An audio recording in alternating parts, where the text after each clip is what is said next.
5 decades, tape has been used at CERN as primary archival storage medium, so we do have a lot of experience with this. This tape archive is behind an application which we'll call Castor, and this application is using tape equipment from 2 companies, specifically IBM and Oracle. The archive size, data on tape at CERN these days is around 300 petabytes and 70 petabytes of free space. Obviously, these numbers fluctuate. They go in the opposite direction as we speak, as we take data.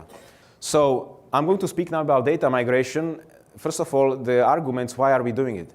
Not many of you are using LTO, but we are using enterprise for a long time. So obviously we reformat the tapes. The primary reason is to increase capacity of the tape archive by just reformatting these cartridges at high density.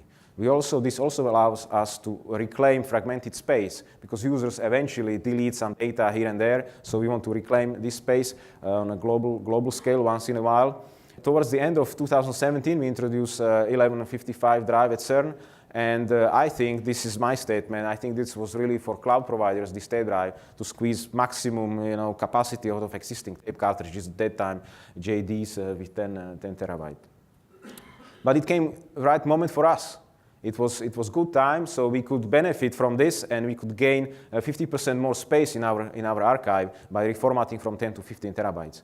So we had around 9,000 cartridges, and by reformatting, the plan was to liberate 50 petabytes of free space. A hardware setup is fairly simple at CERN. We have obviously tape libraries with the tape drives in them, and then these are connected over fiber channel cable to something what we call tape servers. In some other applications, this is called data movers, these machines. There is no SAN in this part of the setup, okay? So it is very simple. The fiber channel is just one cable. These tape servers then serve as a translator, where they translate the data from Ethernet, from fiber channel to Ethernet, and send the data to disk, HDD disk servers. So the usual data flow is that even including the repack, earlier repack, cartridge is read, data goes to the big spinning disk, and then from spinning disk it goes to output tape at higher density.